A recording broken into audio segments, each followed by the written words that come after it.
Olá, está começando o Segurança em Foco, o programa da TV Mar, canal 525 da NET Claro, que analisa a segurança pública e privada de Alagoas, do Brasil e do mundo. O tema da nossa conversa de hoje será sobre a questão das drogas no Brasil, discutindo as ações de governo na condução de um plano nacional de políticas sobre drogas, as mudanças na lei que podem autorizar o plantio da maconha para fins medicinais. Vamos conhecer como são as leis antidrogas ou em relação às drogas em outros países. Vamos questionar a legalização, se aumenta o consumo de drogas ou não, prender ou tratar o usuário de drogas. E essas respostas serão apresentadas pelos nossos convidados. O delegado de Polícia Federal, Políbio Rocha, professor de Direito Penal e Processo Penal, diretor regional da Associação Nacional dos Delegados de Polícia Federal. E o ex-deputado federal Givaldo Carimbão, estudioso sobre a questão das drogas no Brasil e no mundo. Relator da Comissão Especial de Políticas Públicas de Combate às Drogas, que deu origem à Lei 11.343 de 2006, a Lei de Drogas em vigor, mas já com algumas modificações. Eles já estão aqui no estúdio e você não saia daí porque o Segurança em Foco já está no ar.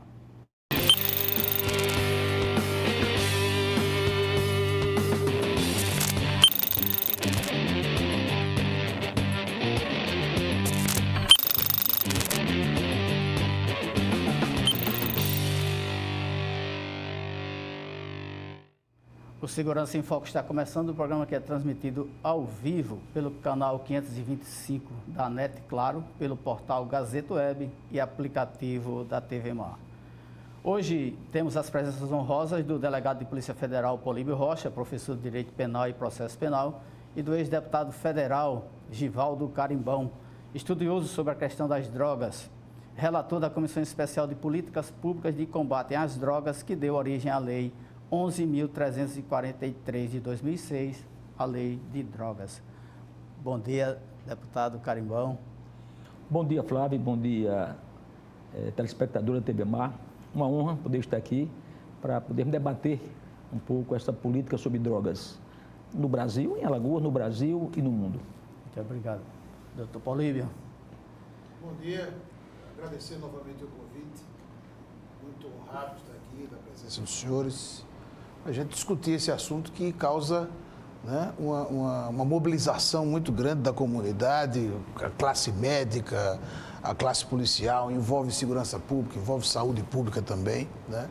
Então é um tema bastante interessante. Bastante complexo, muito, né? Vamos aqui começar com o estudioso deputado federal Givaldo Carimbão. O senhor, na condição de relator da comissão parlamentar que deu origem à Lei 11.343 de 2006, visitou todos os estados brasileiros e Distrito Federal e também 22 países. Quais foram os ensinamentos aproveitados na construção da Lei de Drogas? Muitos, óbvio, né? A droga, ela tem o aspecto lícito e o aspecto que não é autorizado pelos países ou pelo Brasil, no caso. Bom, até a bebida, né, o cigarro, até aqui são as drogas lícitas. Quando você vai partir da maconha, cocaína, crack, êxtase, etc., essa aí tem a proibição no Brasil e em vários países, não é? Bom, se nós olharmos o crack, que é o mais forte, obviamente, aqui no Brasil, né? O Brasil não tem tradição de cocaína fortemente, a Europa que tem, não o Brasil. E aí, se nós olharmos há 30 anos atrás, as drogas efetivamente era o chiracola. Você conhece bem a Alagoas, em Maceió, Terezinha Ramírez fez uma lei proibindo vender cola de sapateiro, estou falando aqui em 1989, 90. Faleceu agora a nossa querida Terezinha Ramírez. Um ícone. Né?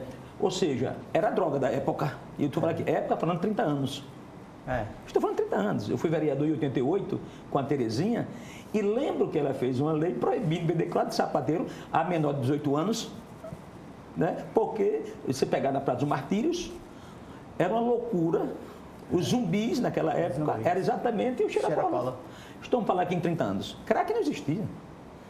A evidência do crack, efetivamente, tem 25 anos no Brasil. Se nós pegarmos a história de prisão pela Polícia Federal com crack, ela começa a ter uma história de 25 anos. Bom, logicamente, depois veio da cola, ela avançou um pouco, foi a maconha.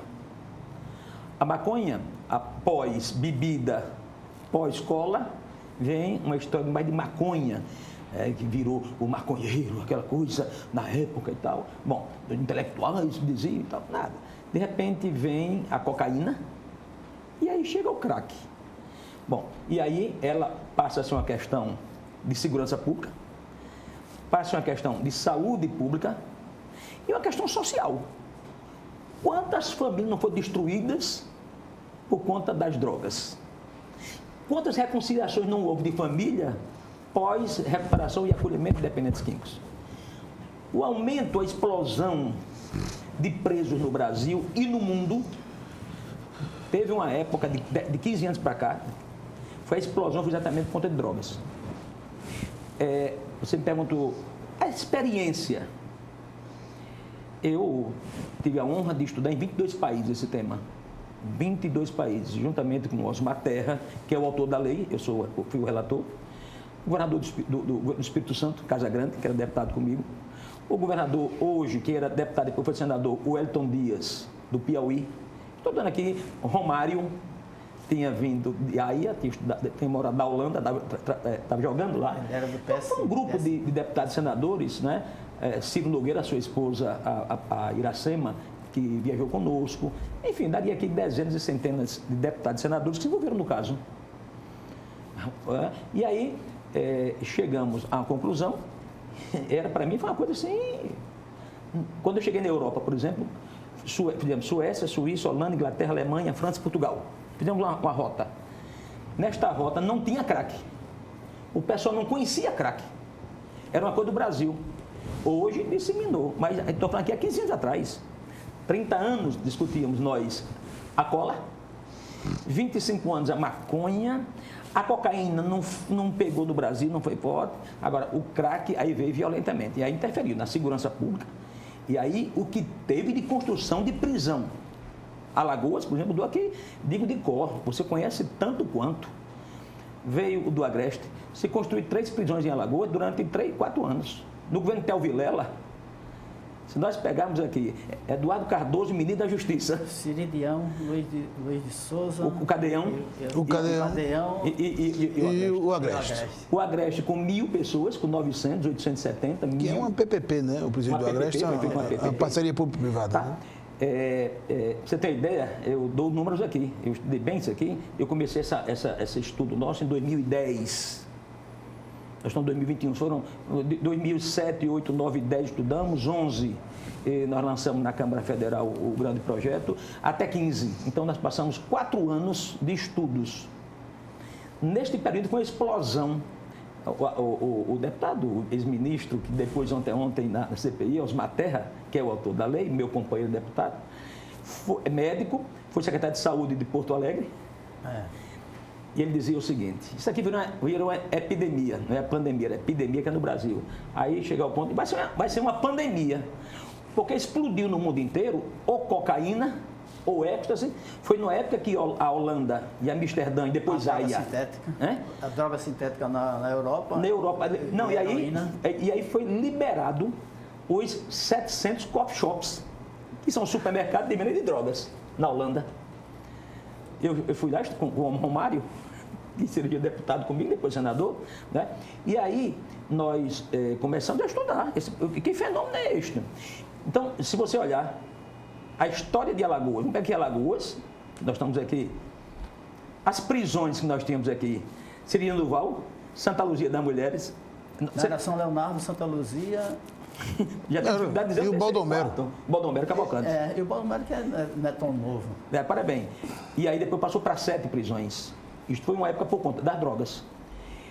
Eu fiz uma experiência e pedi ao doutor Fernando Tourinho, o desembargador, até então era juiz da infância e adolescente, com duas promotoras, doutora Alexandra. Fique à vontade para... Não, claro, levantou. Quando eu cheguei à conclusão, eu pedi ao juiz para ir dentro da prisão, eu queria conhecer dentro da prisão.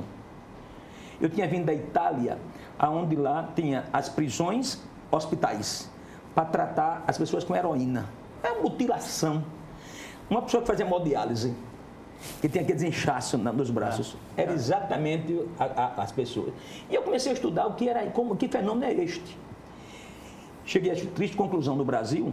Eu passei em 3 prisões. Uma, eu tive aqui em Pernambuco, uma semiaberta, na cidade de Canhotinho. Estava lá Pedro Corrêa, deputado federal comigo do PP, tinha sido preso. E aí eu passei 15 dias conhecendo internamente todo o sistema. Eu vim conhecer aqui tanto a antiga FEBEM, que hoje é Sumese, né? E tanto que fui conhecer dentro do Baldomero. De cada 100 presos no Brasil, 80 estavam presos por conta de drogas. Ele não estava preso porque é usuário das drogas. Não era a criminalização. Mas para usar droga ou ao usar, ele cometeu o delito. Isso aí eu peguei e fui para a delegacia em Penedo. Lembro como hoje. Eu fiquei 10 dias com o delegado, recebendo as pessoas, ia fazendo a pesquisa de campo. De cada 10 pessoas que chegavam, 8 tinham droga no meio. O percentual confirmou, né? De 80%. Né? Quando eu cheguei na delegacia, cheguei nas prisões, aí nós bancamos os deputados federais pelo orçamento federal. A doutora Paulina que é responsável pela política sobre droga do Brasil. Era a Senad, hoje é a Senapred.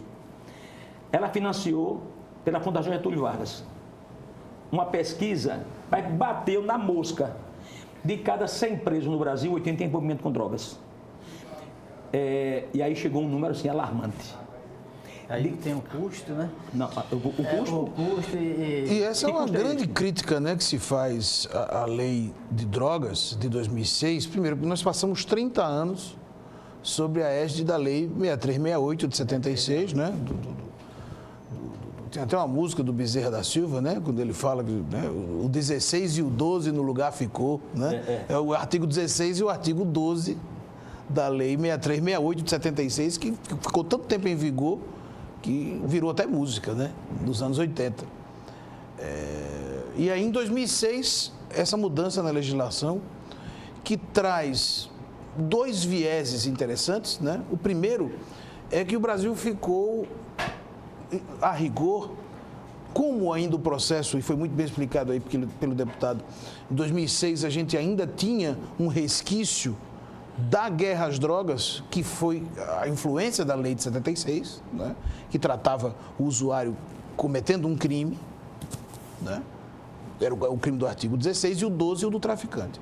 A nova lei de 2006, que já não é tão nova assim, já tem 15 anos, chegou e trata o usuário de uma forma mais benevolente, né?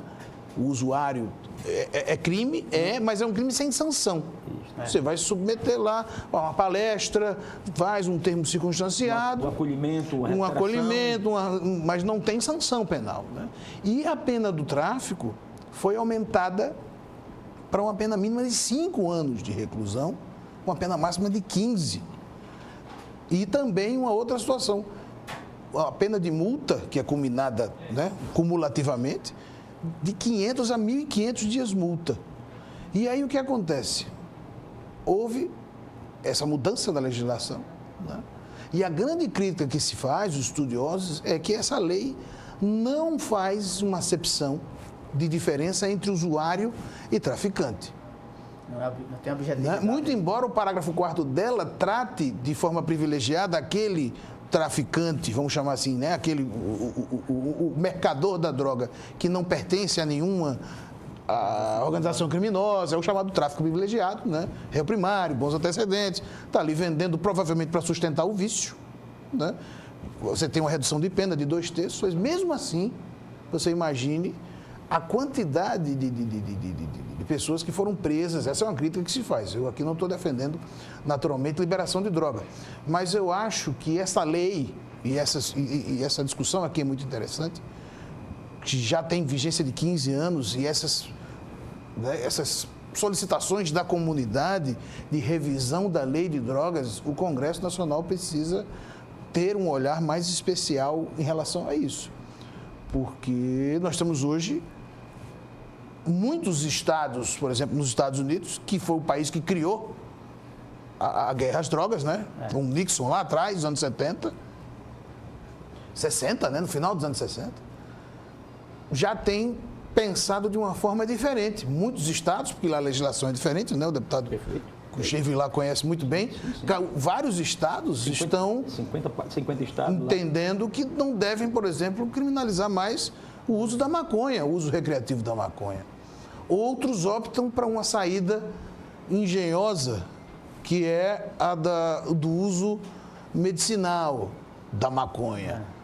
O fulano não tem um problema alimentar, ele tem um distúrbio alimentar, não come direito, anoréxico, alguma coisa do tipo, mas quando ele fuma maconha, ele tem fome e aí ele vai no médico, o médico receita para ele 3 baseados por semana, né? Ele vai na loja, compra legalmente, isso é uma burla. Na realidade, você quer liberar a maconha recreativa, mas não tem coragem. Aí você usa um subterfúgio, que é um atestado médico, para alguns países, né, alguns estados americanos têm adotado essa filosofia. Outros não. São para residentes que forem lá, apresentarem o comprovante de residência, compram a sua maconha legal, sem ir para a boca de fumo, sem nada. Essa é uma discussão. Aí muita gente fala da experiência do Uruguai. O deputado pode dizer isso. Agora, o Uruguai, que liberou maconha recentemente, é um país que tem a população do estado de Alagoas. Né? E há mais 2 milhões, são 3 milhões de pessoas no Uruguai, dos quais 2 milhões moram em Montevidéu, ou na Grande Montevidéu. Então, você tem um espaço pequeno, você consegue fiscalizar melhor, né? Porque você tem 1 milhão de pessoas que moram no interior do Uruguai e que provavelmente não tem essa relação. E havia uma máxima de que, liberando o uso da maconha, diminuiria o crime. No Uruguai, me parece que não ocorre isso, né? Aí nós fomos estudar. Você perguntou como é que você chegou a essas conclusões? Bom, estudando, naturalmente. E aí nós chegamos à conclusão que explodiu a violência com a chegada, principalmente, da cocaína e o crack, que a maconha é a porta de entrada, né? A porta de entrada literalmente é a bebida. Então, é a droga lícita. Daí, são os passos de uma escada. Você tem a maconha, a cocaína e o crack, tá? O crack, e no mundo todo, êxtase, não sei o quê, as sintéticas, mas nada igual ao crack. A heroína e ao crack, nada. No mundo, nada igual, tá bom? Bom, e aí foi quando nós chegamos à conclusão que a explosão da segurança pública no Brasil e no mundo, ela vinha por conta das drogas. Fomos estudar um pouco nos Estados Unidos, vamos pegar aqui. Então, os Estados Unidos é um país, aqui 200 e poucos milhões de habitantes, dá 300. O que está vendo aqui os Estados Unidos, México ali? Aí nós fomos. Vamos chamar um corredor. Aí fomos Bolívia, Peru e Colômbia. São os 3 maiores produtores de cocaína do mundo. Imagina que o Brasil é a pior situação do planeta. 207 países, o pior é o Brasil. Por quê? O Brasil está na fronteira de Bolívia, Peru e Colômbia com 17.144 quilômetros de extensão. Daqui a São Paulo são 3.000 quilômetros. Daqui a São Paulo, 3.000 e poucos quilômetros. Imagina que é 17 mil, são 6 vezes 3, 18. Você tem 6 vezes a distância aqui para São Paulo, de fronteira aberta, produzindo cocaína. Agora, se você pegar, por exemplo, vamos chegar ao Uruguai, qualquer país desse aqui vamos discutir. Quando você chegar na Bolívia, por exemplo, o PIB da Bolívia é 1% do PIB do Brasil. O Radisson Hotel deve ser R$800, uma diária aqui, 600, 800 na Pajuçara. Lá custa R$60. Eu fiquei no Radisson junto com deputados. Lá, a cocaína é para compensar a altitude. As pessoas tomam como chá de coca. Você compensa a falta de oxigênio.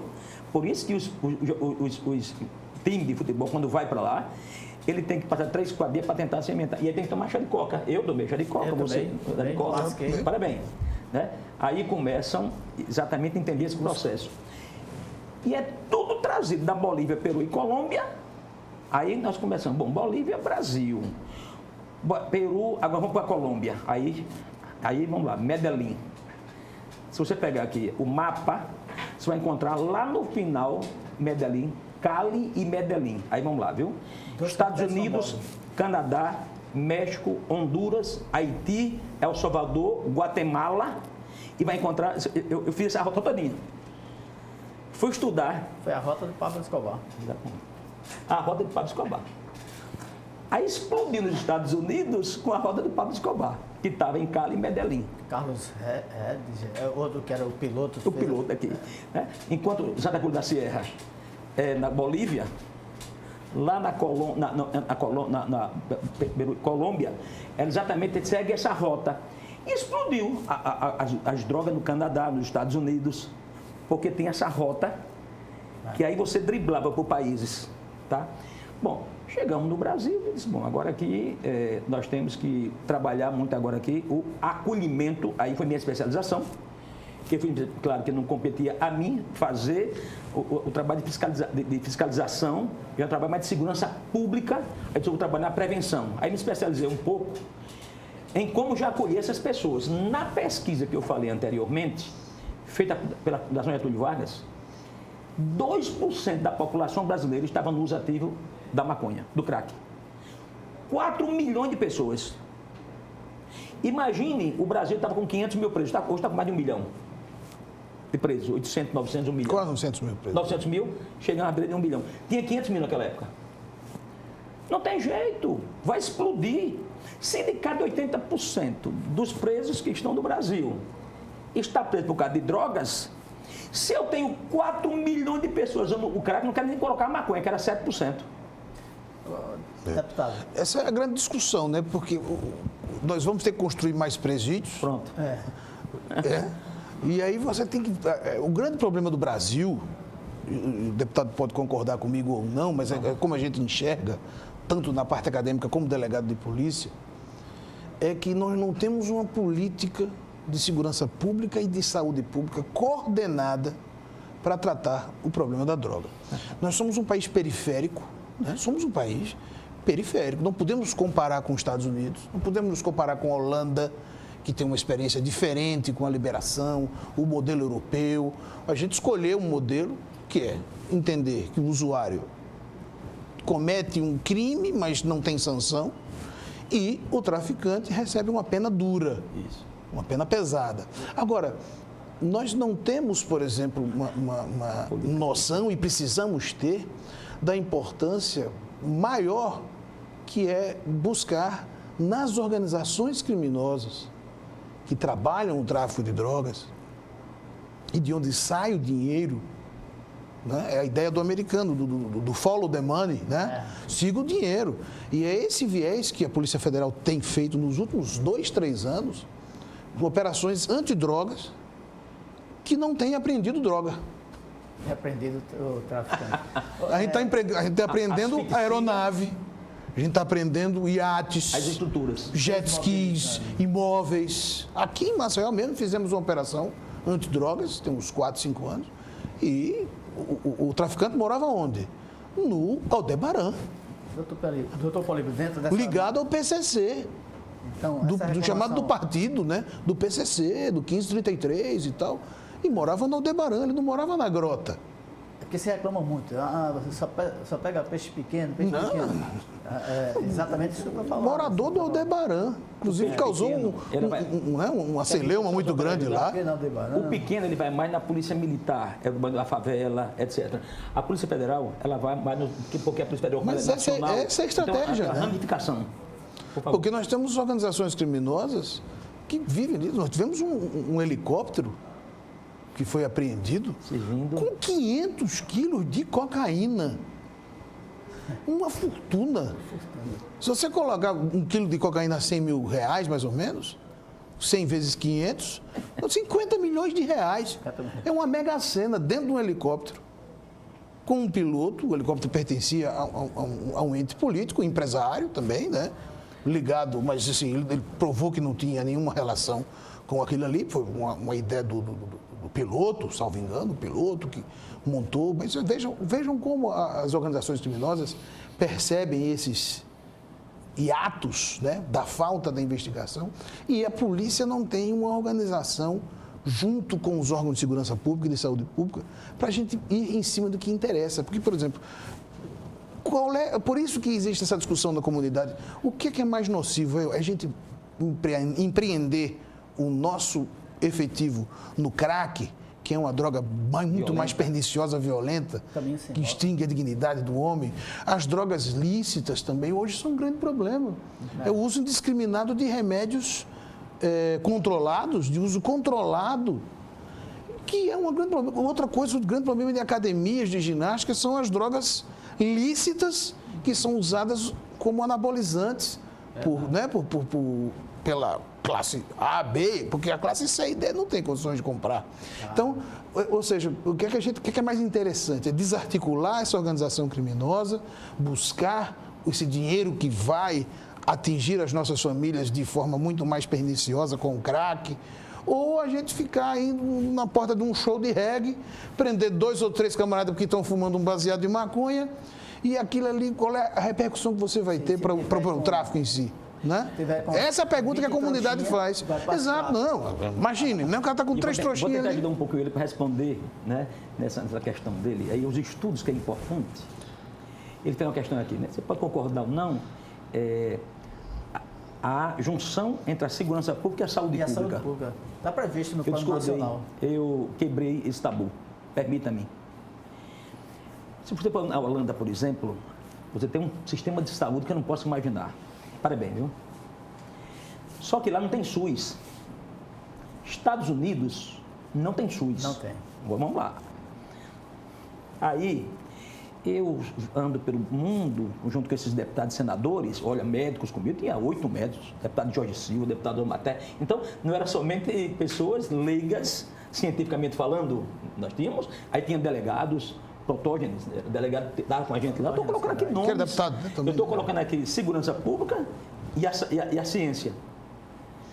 E eu disse, rapaz, o Brasil não tem nada a ver com saúde pública. Isso foi uma explosão quando eu disse isso. Como é, Carivão?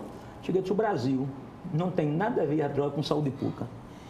E todo o sistema está encalcado dentro do Ministério da Saúde. Lula, Dilma, hoje deputado federal, era o ministro da Saúde até então, e ele dizia, vou discordar depois de tantas viagens que eu fiz. O dependente químico, a grande doença dele não é patológica. Pode até adquirir como qualquer ser humano. Pâncreas, fígado, intestino, coração, dente, cárie, não tem nem problema. Agora, a grande doença está raiva, rancor, ódio, falta de perdão, relação de família. Se você perguntar padres que fazem confissões, tira as confissões porque confissão é confissão, mas pergunte qual é o grande problema que chegam para o senhor para aconselhar, vou chamar, os psicólogos, relação de família. Cheguei à conclusão que o modelo de Minnesota nos Estados Unidos era o maior modelo para ser aplicado aqui no Brasil. Na Alemanha de Hitler, tinham colocado psiquiatras, onde tinha as comunidades terapêuticas, pós-guerra, para que eles pudessem acompanhar a família o pós-guerra, é um trauma. Ó. Depois em Minnesota, Estados Unidos, e eu fui lá estudar, começaram a dizer o seguinte, não, vamos agora aqui botar o meio termo, botar o psiquiatra e o psicólogo, vamos começar agora a dizer o seguinte, tem a patologia, mas também tem as relações humanas. Aí começou esse trabalho.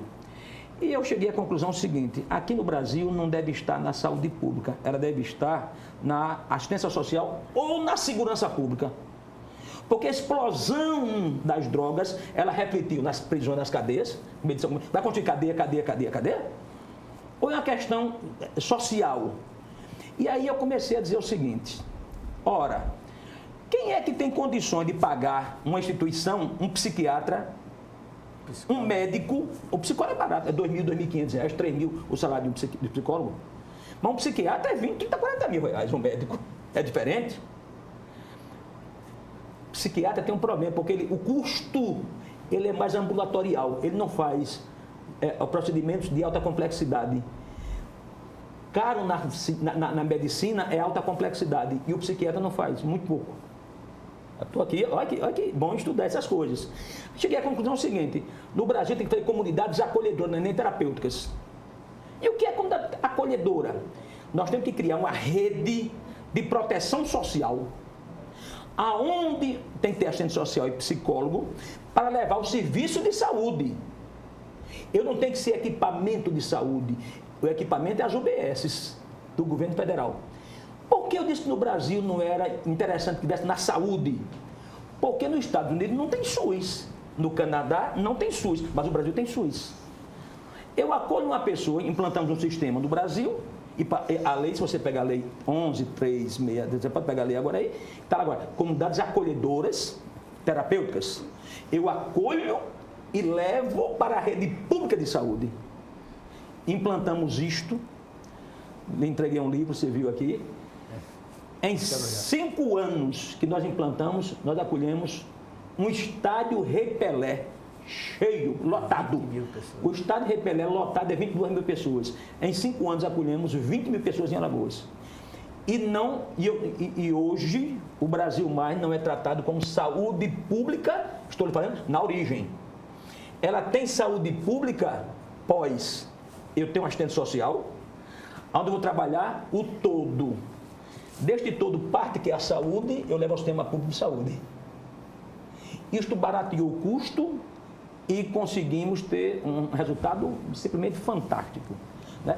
Implantei no Espírito Santo, nós implantamos em Rondônia, eu rodei pelo Brasil, né? Juntamente com eu e alguns companheiros naturalmente, e foi uma resposta muito boa. Então, o Brasil deu uma resposta para o mundo, claro, bem nas suas particularidades. Claro.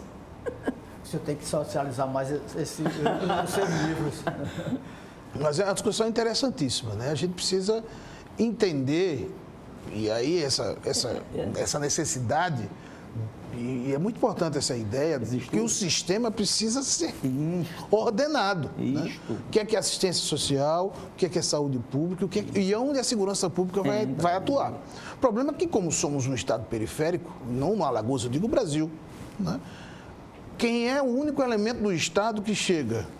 É a segurança. É a polícia.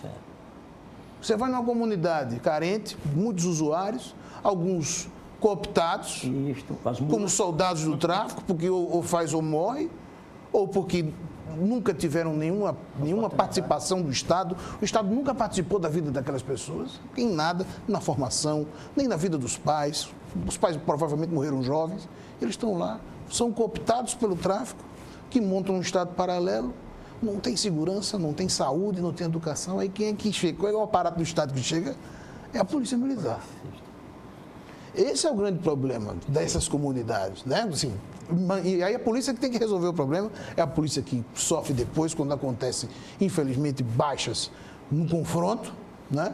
E aí, chacinas e tudo mais, mas você transforma a polícia no único elemento do Estado que chega ali. É isso aí. Né? Essa foi uma ideia que foi assim, desmistificada com as chegadas do próprio Beltrame, no Rio de Janeiro, com as UPPs, né? As unidades de polícias pacificadoras. Não, a polícia vai ser o cara da comunidade, ele mora na comunidade, ele vai estar lá, ele conhece a pessoa, ele sabe quem é que sofre violência doméstica, quem tem filho com problema com droga. Então você vai, mas aí só chegou a UPP, o modelo chegou, ele chega num momento que a comunidade vai querer mais. Não, tudo bem. E aí, no primeiro momento, as UPPs foram uma experiência sensacional, porque baixou o nível de criminalidade. Não deu sequência. Agora o Estado não entrou com mais nada. Só entrou a UPP, aí depois assim, mas e aí? E aquele estado de bem-estar social que você me prometeu? E as outras que hora chega? Que hora chega a merenda, né? Como fazendo o seu boneco. E aí, chefia? Que hora que é a merenda? Não tem merenda, querido. Esse é o grande problema, né? A gente tentar... E aí o deputado é nevrálgico no seu posicionamento de entender o problema como um todo, e é um problema de saúde pública, também. Sobretudo também, né? Problema de assistência social também. E segurança pública. Também. E de uma gestão nesse sentido que nós não temos nos últimos anos do governo. Nos últimos 30 anos nós não temos. Né? Temos esboços. boas intenções. Essa da lei 11.343 foi importantíssima, né? Que temos uma lei anacrônica, defasada. Apertamos traficantes. Me parece que tem aí um efeito colateral. Da 11.343, quando você pune o tráfico e aumentou a pena, aí a pena é maior e a permanência do preso é maior, que chega a 4 anos. 5 anos. Em média, né? A média é 4 anos. A média é 4 anos e isso eleva o custo do Estado na repressão. Deixa eu tentar aqui lhe ajudar um pouco, permita-me, né? Claro. Como eu procuro me atualizar, e sempre a cada mês eu vou me atualizando um pouquinho e tal, eu faço muita palestra pelo Brasil, enfim, vamos lá. Quanto custa um preso hoje na carceragem? Preso de carceragem, porque o preso, ele tem, por exemplo, tem juiz, o custo, promotor, você tem defensor público. A estada dele. Mas a estada dele, ou seja, a carceragem, custar... 2.600, 2.500. O bom que hoje tem o portal de transparência, e aí... Você sabe exatamente, né? 5 mil reais hoje é o custo. 4 mil reais, entre 4 e 5, né? 5 mil reais em Alagoas, Minas Gerais, vou daqui para não botar Alagoas só, porque de repente, não. A média do Brasil das PPP... Onde é que tem PPP no Brasil? E aí espalhou-se. Está em torno de 5 mil reais o custo de carceragem. Qual é a média de apenamento no Brasil? Qual a média no Brasil que fica na prisão? 4 anos. 4 anos. 4 anos são quantos meses? 48. 50, vamos botar efeito 50 só para um cálculo rápido, né? 50 meses vezes 5 mil dá quanto? 250 mil. Um preso está custando hoje para o Brasil 250, para sair pior que quando entrou. Sai pior. Muito pior. Agora vamos ver, viu? Quanto custa hoje para você se formar? Vou pegar aqui um advogado. Um advogado, né? Quanto custa uma faculdade hoje de um advogado? Por mês, um particular? Não é metade disso. Não, R$1.000. 2 mil, não? Não. 1.000, 1.200, 1.500. Mas vamos botar uns 2.000. Que não é não, viu? É menos, hein? É menos. 2 mil mês. 2 mil meses. E ele, quantos anos é para formar um advogado? 5. 5 anos são quantos meses? 60. 5 vezes 12, 60. 120 vezes 2, 120 mil. Para formar um advogado hoje, custa 120 mil. Metade, menos da metade do que menos da metade do que um preso. Estou falando aqui em advogado. Se você pegar, tem faculdade hoje de R$1.800, de R$1.000, de R$1.500. Medicina 7 mil, 8 mil? Medicina é 7, 8 mil. Tá?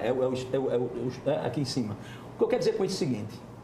Ora, se Alagoas tem 3 milhões de habitantes e a pesquisa me dá que 2% da população está no uso ativo do crack e 7% na maconha, eu chego à conclusão que 2% de 3 milhões de habitantes dá 60 mil pessoas. Se 80% que vai para a prisão tem envolvimento com crack, eu já estou enxergando aqui uma fila de 60 mil pessoas que são os futuros inquilinos da cadeia de amanhã. A Polícia Federal, ela tem um papel muito maior, é da fronteira, que tem que ser inteligência, não consegue humanamente 17 mil quilômetros, você fazer, imagina, apreensão, Paraguai, o maior produtor de maconha do mundo, Bolívia, Peru e Colômbia, o maior produtor de cocaína do mundo, 17 mil quilômetros. A Polícia Federal tem esse papel fundamental. A articulação nacional e mundial das drogas, dos traficantes, é a Polícia Federal. A Polícia Militar, cabe a ela a fazer o periférico, o Estado. O ostensivo, né? E aí eu cheguei para o governador Teotônio de Vilela, se eu tenho 40 mil pessoas usando crack em Alagoas, nós temos que fazer aqui uma barreira social.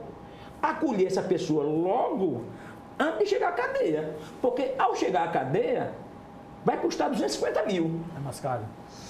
E ele sai faccionado, né? E eu consigo já sai faccionado, já sai... Poderoso. Não, já sai... A ideia de pertencimento deles, né? Já sai... Você é de onde? Qual é a sua facção? Entrou roubando a bicicleta e saiu roubando a fábrica. Ou seja, e quanto custa acolher uma dessas pessoas de 40 mil na fila? Eu consegui montar um projeto com R$1.200, R$40 dia. Definir as estratégias. Por que não iniciativa privada e sim instituições de cunho social? Por quê?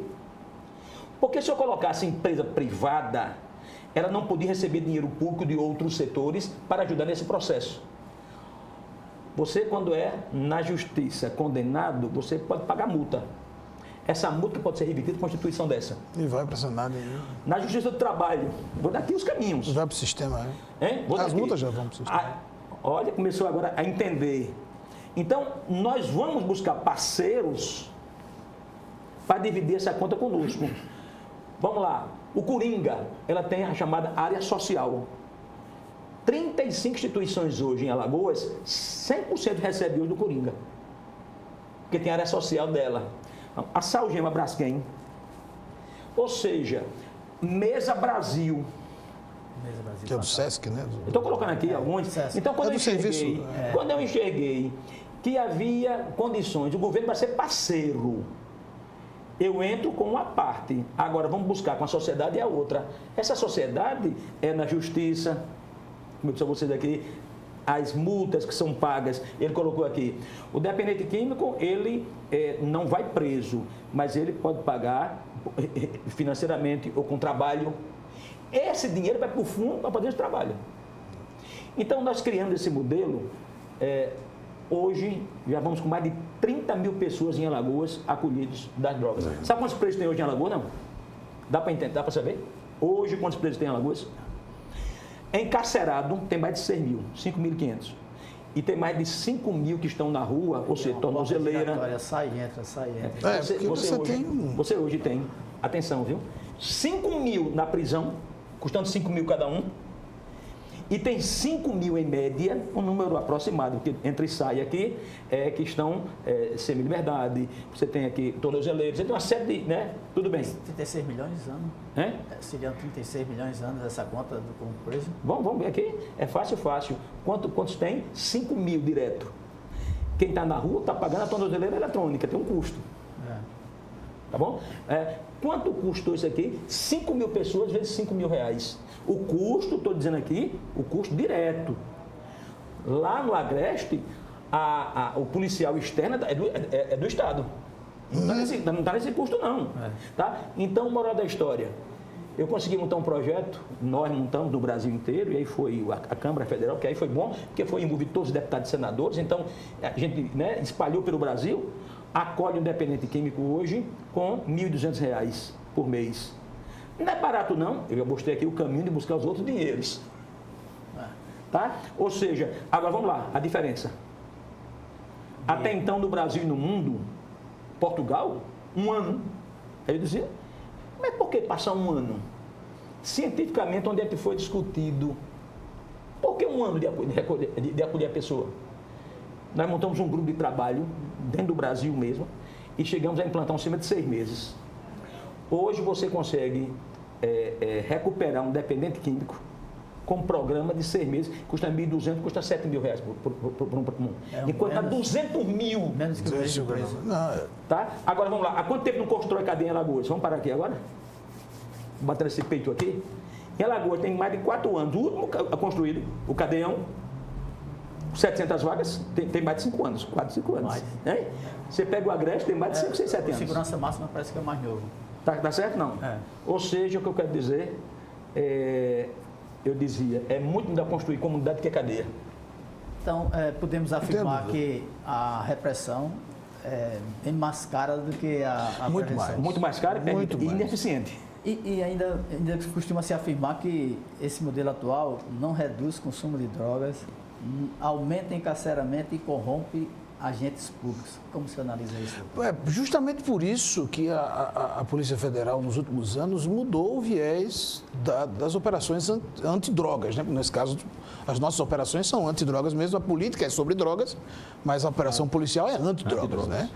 Por isso que nós mudamos esse viés nos últimos anos, Flávio, porque nós entendemos que o objetivo tem que ser descapitalizar essas organizações criminosas. Com isso, você diminui, naturalmente, o fluxo da droga que transita no país, né?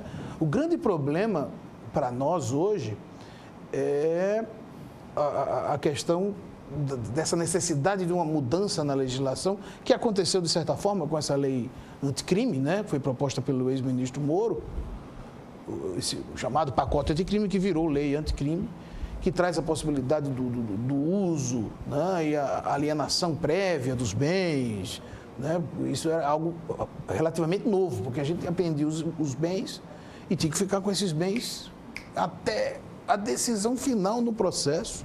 Muito embora haja a possibilidade, né, de uma cautelar, de alienação prévia, o juiz pode fazer isso, mas dava muito trabalho.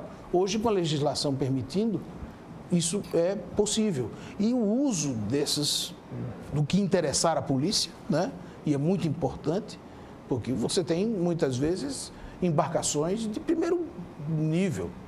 2 milhões, 5 milhões. 5, 6 milhões, que são importantíssimas, principalmente na região amazônica, para a Polícia Federal, né? Para os chamados NEPONs, né? Os nossos núcleos de polícia marítima, onde a gente faz essa fiscalização realmente nos rios.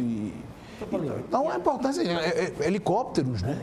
Helicópteros. Então, o objetivo tem que ser esse, realmente. Você buscar descapitalizar essas organizações criminosas, que com isso você vai diminuir o fluxo de dinheiro, você vai diminuir a quantidade de droga, não tenha dúvida. Poder de fogo. Não tenha dúvida. E outro grande, mas bastante importante, e aí é junto com a Anvisa, junto com outros órgãos, né? E já fizemos várias operações nesse sentido aqui em Alagoas, é o combate da venda indiscriminada de remédios controlados. E anabolizantes e tudo mais. Já fizemos vários. Aí já é contrabando, né? Mas é um outro problema também. Mas né? o tráfico. E essa é uma grande questão hoje do cigarro contrabandeado, né? O cigarro paraguaio, geralmente a maioria é paraguaia, que é a grande discussão sobre a legalização da maconha, né? Porque se você legalizar, vai ficar mais caro, lógico. Vai ter um monte de tributo, como é altamente tributável a cerveja, o cigarro é altamente tributável, você tem mais de 100% de tributos. Então você vai ter uma maconha gourmet, né? A maconha gourmetizada, Philip Morris lá, bonitinho, vai custar R$20, no mínimo, um maço da sua maconhazinha gourmet. Mas a maconha vai continuar sendo vendida. Vai. Por R$3, R$4,05. Ou seja, essa é uma grande discussão. E aí, se a gente liberar, não vai ser a mesma coisa do CD pirata? Né? Você vai ter o CD normal, que tem um custo alto, porque nós temos uma cadeia de produção. Né? Teve alguém que produziu. E você vai ter o CD pirata sendo vendido por R$1, do mesmo jeito. Vai ter a maconha pirata.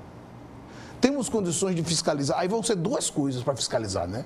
A maconha gourmet e a maconha pirata. Vai dar mais trabalho, né? E aí, a gente precisa, né, concatenar essas ideias. É o grande problema que hoje vive o Uruguai, porque muita gente permaneceu na clandestinidade e é uma concorrência desleal com os legais. Com quem quer produzir, e em todas as áreas do setor produtivo, né? Todo mundo reclama, né? Qualquer capaz, olha, eu estou fazendo aqui gelo. Eu faço um gelo, mas tem um cara ali que tem um gato de energia e faz gelo também. Aí ele vende um saco de gelo a R$5. Eu não consigo, porque eu pago energia direito, não tenho um gato. Eu pago a 8. O meu saco de gelo é mais caro. Aí a concorrência desleal vai acontecer com a maconha, sem dúvida nenhuma. Para você ter ideia hoje, são mais de 15 vertentes a partir da maconha para a produção industrial. Sapatos, você produz com papoula e com fibra de maconha. E com aquele desenho da planta da maconha. Tem país que aqui, vamos lá. Shampoo, você produz a partir da maconha. Parabéns, viu? Começou com remédio. Imagina, seu filho, sua esposa, você, seu pai, sua mãe, tendo doenças que podem ser curadas e você, de repente, não fazer por uma questão de conceito da maconha. Não é questão de conceito, não é de preconceito. A questão é, pegam a partir de uma conversa do remédio para partir para o tráfico.